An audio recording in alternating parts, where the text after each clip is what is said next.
Hey guys, I'm Schneider, and today we're going to talk about how to create more interesting sounding chord progressions, because how many times have you heard something that sounds like this?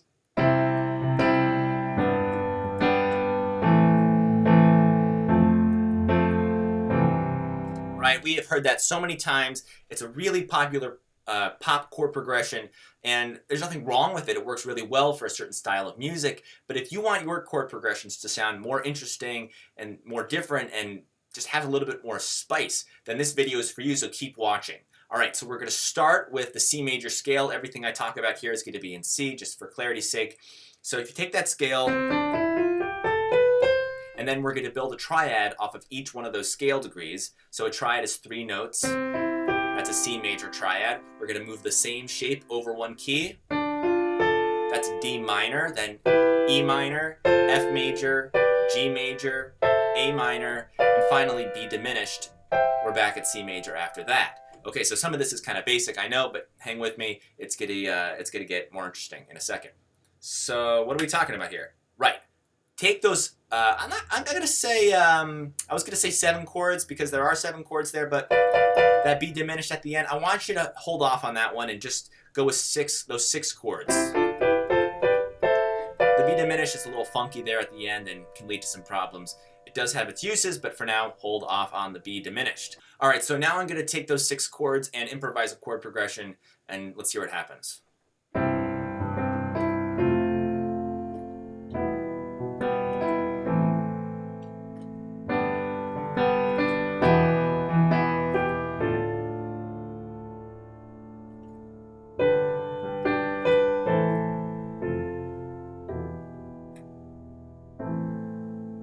So already we're it's sounding a lot more interesting than the progression I played a few minutes ago.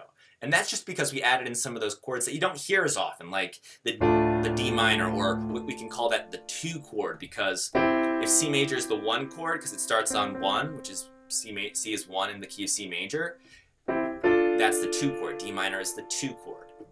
E minor is the 3 chord. That's right. Okay. So yeah, as I was saying, even just including the D minor or the E minor, which is the 3 chord, as I said, that immediately makes the chord progression sound more musical, more impressive, and more interesting than just your basic 1 chord, your 4 chord, your 5 chord, and then sometimes you hear that 6 chord. So I'm jumping around a little bit here, but just to go back a minute, that really basic chord progression I played at the beginning, that's C major, G major, A minor, F major. Those 4 chords are your basic chords that you hear in just about every single pop song on the radio. So as I was saying, as soon as you include some of those other chords, like the 2 chord and the 3 chord, then you immediately get a more interesting sounding progression. So the next step, if you want to make things sound even more interesting, what I want you to do is add in an extra note to each of those triads. So what that means is, instead of just those 3 notes on a C major, we're now going to make it a C major 7 chord. And this is probably a chord you've heard before. It's probably a chord you've played before. But we're gonna take that same shape and move it up the scale, just like we did with the triads. So C major 7, D minor 7, E minor 7, F major 7, G 7, A minor 7, and that at the end is a B half diminished, or minor 7 flat 5. Again, we're going to hold off on that chord for now. We'll get to it later. So we have 6 7th chords. 6 7th chords. Is that what it's called? Or is it 7 chords? Doesn't really matter.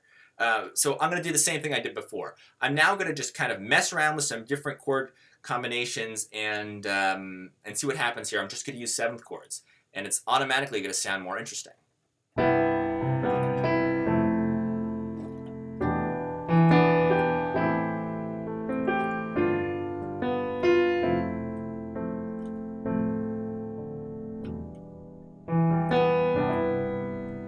It sounds really nice. It sounds more jazzy because you have the 7 chords. We're moving right ahead here, guys. The next step, all we just talked about is kind of like your basic harmony. There are certain chord progressions that actually work really well that are worth mentioning. When you have chords that move in fourths or fifths, that's going to sound like Western harmony. Wait, what does that mean? Fourths and fifths. Well, you know that you've heard this sound before, right? That's a G major going to a C major. G is the fifth of C. So if C is 1, G is 5. Okay? 1, 2, 3, 4, 5. There's the G. C is the 1, G is the 5. So you have 5 going to 1. Now, I said fourths or fifths. Well, you can think of it both ways, because if you go from a G up to a C, that's a fourth. 1, 2, 3, 4. You can also think of it as going from a G down to a C, and that's, of course, a 5. So fourths and fifths are the same thing. What does this mean for you when you're coming up with chord progressions? Well, if you want to create a chord progression using the diatonic chords, and by the way, diatonic, if I haven't mentioned this already, it means chords that are within a certain key. So all of these chords are diatonic because they are all using the notes in the C major scale. And that is an important term to remember if you don't know it already. So as I was saying, if you are thinking about seventh chords and you want to create a chord progression, you can really rely on the fifths and the fourths, movements in fifths and fourths. For example, let's work backwards. C major 7. If you go up a fifth or down a fourth from there, you get this, G7. Now, let's take the G7 and go down a fourth from there, D minor 7. So what is that if we kind of go in, forwards instead of backwards? We got D minor 7, G7, C major 7. Whoa, what is that? That's a 2-5-1, right? That's where the 2-5-1 comes from. It's harmony moving in fourths or fifths. Again, fourths and fifths are the same thing. We can take it even further. Let's go back to the C major 7, back that up to the G7, back that up to the D minor 7. Okay, so I'm going to ask you now, what is a fourth or a fifth away from D minor 7? Or I'll be more specific. What's a fifth up from D minor 7? What chord? Let's figure it out. D, let's say D is 1. We're going to count up 1, 2, 3, 4, 5. So now we have A. And if we go find out what that chord is in the key of C major, it's an A minor 7. I know this is a lot, guys, but I am really happy this is a YouTube video, so you can pause it or rewind it and figure out what the heck I'm talking about here. And if it doesn't make sense, then get in touch with me or leave some comments down below and we'll figure it out together. So yes, we're working backwards here from C major 7. C major 7, down a fourth, G7, down a fourth from there, D minor 7, down a fourth from there is that A minor 7 we picked up. And let's take it one further. Let's go down a fourth from A minor 7. That's E minor 7. Now let's go forwards again. E minor 7, A minor 7, D minor 7, G7, C major 7. And I'll play that without talking through it so you can just hear what the music sounds like.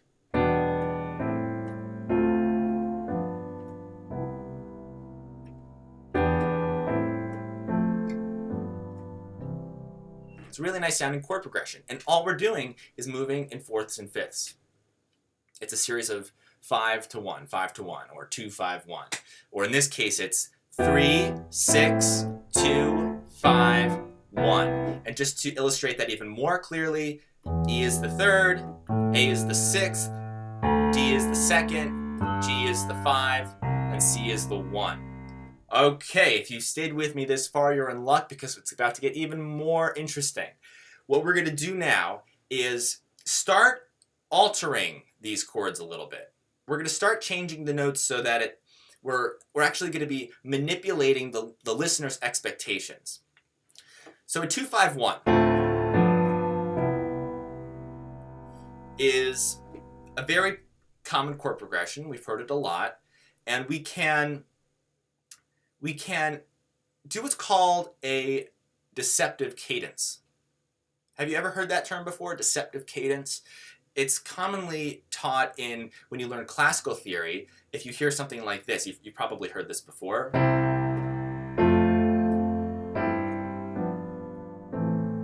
So that A minor at the end there, that's a deceptive cadence, because what we expected to happen was this. To go back to the 1, back to C major, but no, we went to A minor instead of C major. So we deceived the listener's expectations by going to a different chord. And you can do the same thing in any chord progression that people have heard before. If they are expecting something to happen, you can kind of play with that expectation and surprise them. And that's what makes something interesting, right? Whether it's music or art or even in conversation or story, it's the surprise that makes it interesting. I know I was talking about 2-5-1s before, but I actually want to do a different example. So check this out. I'm gonna play something that sounds nice, but not especially ear-catching. I'm gonna go from the C major to E minor 7 to an A minor 7. I'll do that again. C major 7, E minor 7, A minor 7. It's a nice chord progression, but I want to make it more interesting. So what I'm going to do is I'm going to change some of the notes on that E minor 7 chord. Instead of playing E minor 7, I'm going to play E dominant 7. Subtle change. We're changing that G to a G sharp, so now it's an E dominant 7 chord. And we're going to keep everything else the same, and let's hear what that sounds like.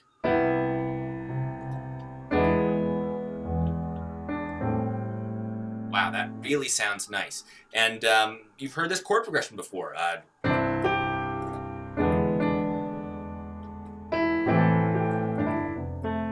Right, Georgia. That's Georgia. I think Hoagie Carmichael wrote that, actually. Side note, it's not Ray Charles. I believe it's Hoagie Carmichael. What are we talking about now, guys? This is like the longest video ever.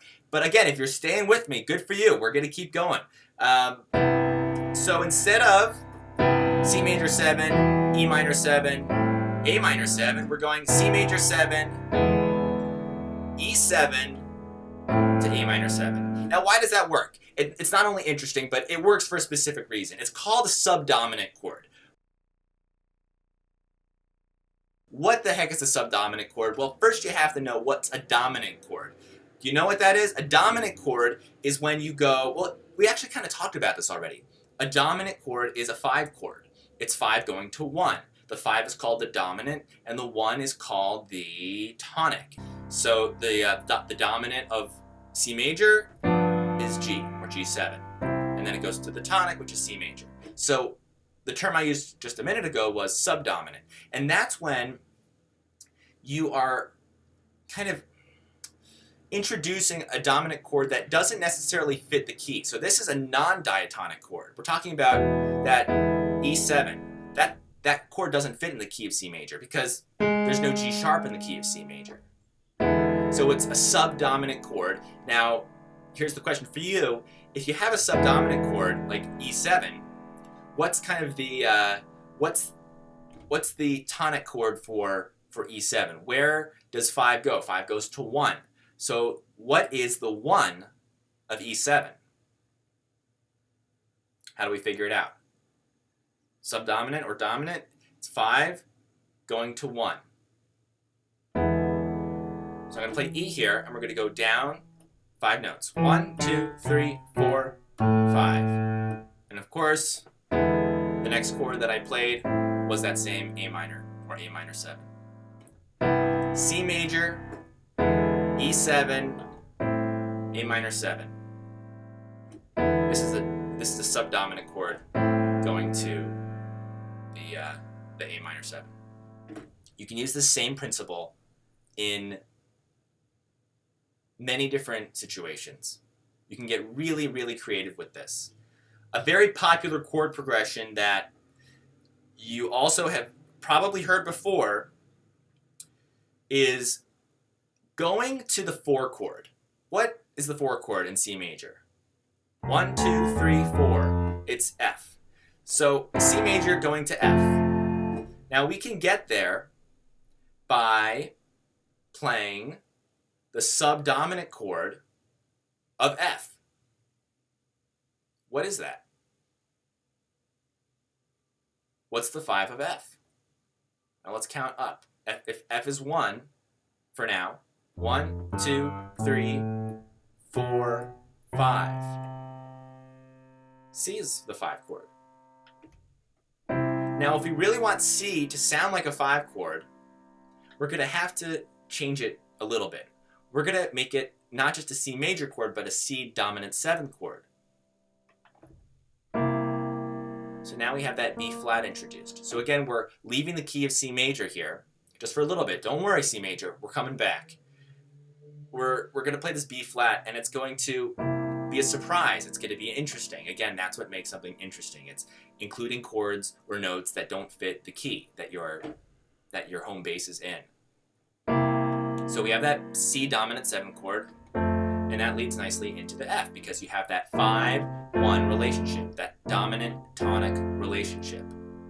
And we're going to take it one step further, just like before when we were kind of working backwards from C major and we were going down 4ths or up 5ths. Remember, that's the same exact thing. So there's no difference between going down a 4th and up a 5th. We're going to do the same thing for F. So if F is 1, C7 is 5. Let's go down a 4th or up a 5th from C7. 1, and by the way, now that we're in the key of, temporarily in the key of F, I'm going to be changing my key signature to fit that key. So rather than all the white keys, all naturals, now we have that B flat. So that's what I'm playing here when I'm going down the scale. So we're working backwards here. F is going to be our temporary 1. Let's go down a 4th. 1, 2, 3, 4. All right, that's our 5 chord. 5, 1. And let's work our way backwards even more so. Going down a 4th. 1, 2, 3, 4. That's a G minor 7. So that chord progression again is this 2, 5, 1 that we had learned before. Let's put this all back into the context of the key of C. If I'm setting up this key of C major, let's just say I'm playing really basic stuff. This is all in the key of C major. And now,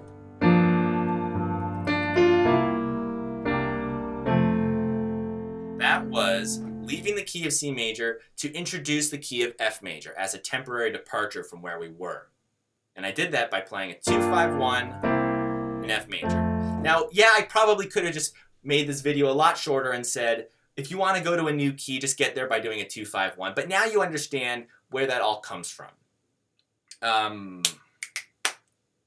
What else do I want to talk about here? We can, you know what, I'm going to stop it there. This has been out of control long. Here's the sum up. Here's the summary. If you want to get to a new key, try getting there with a 2, 5, 1. If you take a look at a tune like, what's it called? Ornithology or How High the Moon. Same chord progression there. The chord progression is this.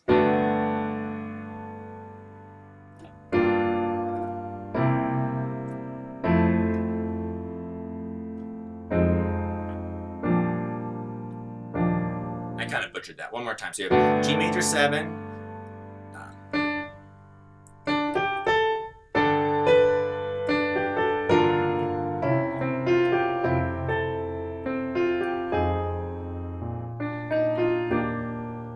So it's a series of 2, 5, 1s, and it sounds good because you're creating context there. You're using a 2, 5, 1 to create context for the new key. Our key centers were G major 7, then we went down to F major 7, and then we went down to E flat major 7. And we did that by using a 2, 5, 1 to get to each new key. There are other ways to introduce new keys. Again, I'm not going to talk about them now because this video has gone on way too long. But if you want to learn more about how to create interesting chord progressions using techniques other than just like a 2-5-1, which does sound cool, it's been done before in the jazz tradition, but if you haven't been exposed to it, then I hope this is a cool introduction for you. And again, you should be experimenting and trying things out and seeing what sounds good to you. Also, checking out tunes that have already been written and looking at the chord progressions and kind of picking from what you like and incorporating that into your own compositions. That's what you should be doing. Steal and borrow, it's really okay. These chord progressions have been used again and again and again and again. And go after what you like. But as I said, there are other ways to introduce new keys and get outside of the key that you're in. If you want to get more information about that, I might make another video. This is complicated, so it probably works better one-on-one. If you want to set up a Skype lesson for me, with me rather, we can go into this in depth and get you started with some really, really, really, really, really cool harmony. That's it. I'm going to stop it right there before I talk any more. I think I'm looking at the timer here. We're on like 25 minutes. This is nuts. So thank you for watching if you watched the whole thing. And if you just zip to the end, then I hope the last 5 minutes were helpful. Again, I can help you with Skype lessons if you want to do that. If you have any questions, you can leave them down below. And please subscribe because I will make some more videos and they probably won't be as long as this because this was insane. But thank you for watching and stay tuned for the next one. I'm Chef Schneider and have a great day.